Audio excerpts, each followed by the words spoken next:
Think. I don't want any hecklers. Stop now! That was excellent. Thanks very much.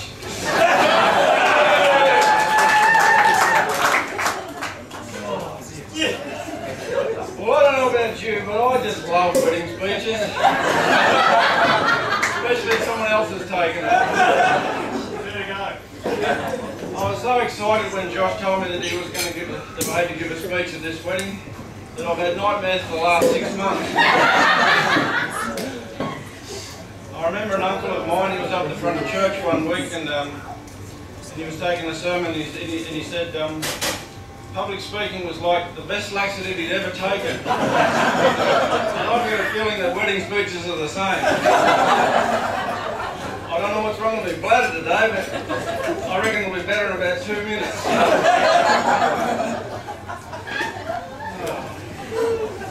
What is it about public speaking, you know? Except for fellas like Murray and Steve and Josh, most people regard it as one of the least things that they enjoy doing, and that includes me. It's terrible, you know, I've been woken up in the middle of the night quite a few times giving this wedding speech in my dreams. And it's so embarrassing because some of the things you say in your dreams.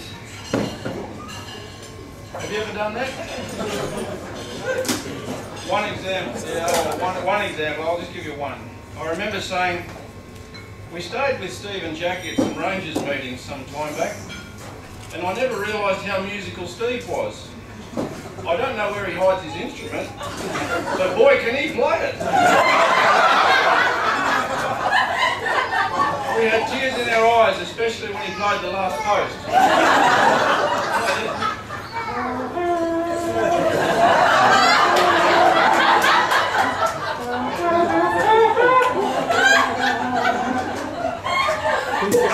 We probably should be playing that at a funeral.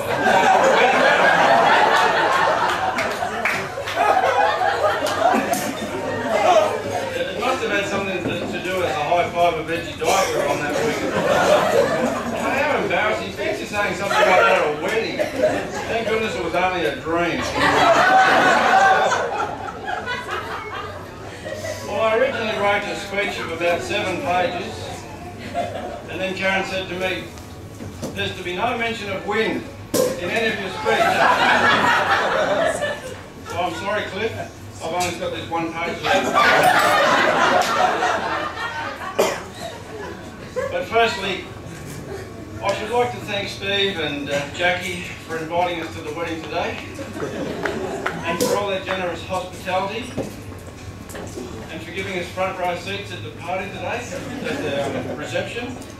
It's been good. We met the Plannon family about 6 years ago when they came to our place and to talk with us about their job at the SDA Convention Centre down at Stewart's Point, and they were just about to take up their new job at Watson Park. And who'd have known that we'd be related just a few years later? And seriously, Karen and I have we're just so happy that Josh has got such terrific and wonderful in-laws, and we really enjoy their company too. I guess I should say something about the lovely newlyweds, Mr. and Mrs. Radford over here. Thanks for coming along today and joining in. Been worried there a couple of times, but a few nerves, but you got here and it's good. You're welcome to kiss at this point. Go ahead. Stop that! You're married now. Goodness me, what do they do next? I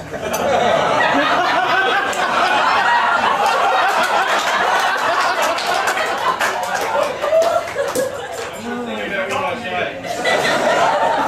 Sorry, Bob, that wasn't on the speech. We've been enjoying getting to know Melissa since this romance began. Unfortunately, Josh hasn't brought her around too much, but They've been pretty busy this last 12 months. We've stopped doing that.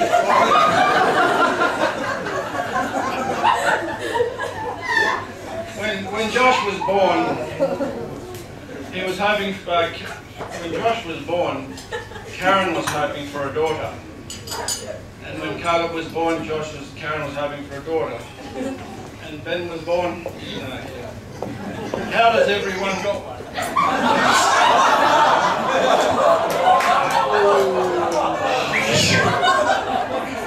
She does, however, love them very dearly, and so do I.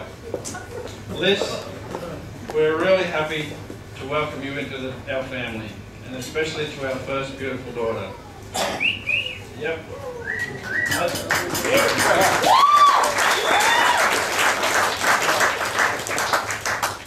I think Melissa will be a much better daughter than Josh would have been anyway. From what we've seen so far, Liz has been good for Josh. He's never looked happy. Have a look at him today. Can't stop smiling. You'll be right after yours brings over too, mate. I know. Quite often when you start hanging out with someone, you know, your mates will say, "You're changing," or "You've changed." And this often happens. But it's usually to the better. You can't help it. That's what happens when you fall in love. It's probably harder for kids like Josh and Liz, growing up in families with boys only or girls only like they've grown up in.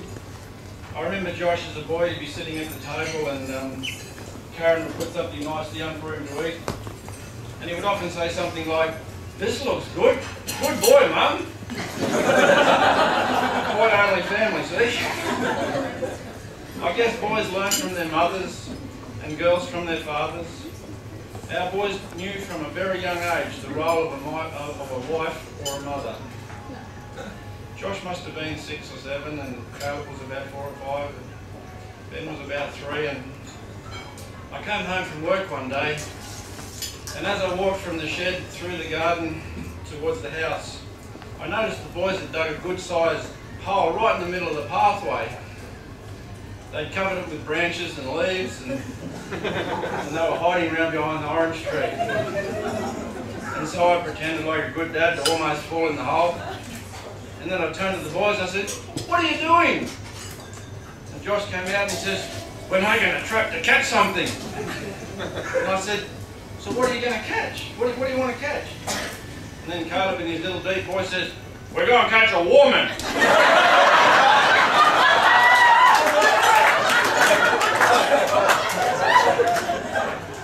I said, so what do you want to catch a woman for?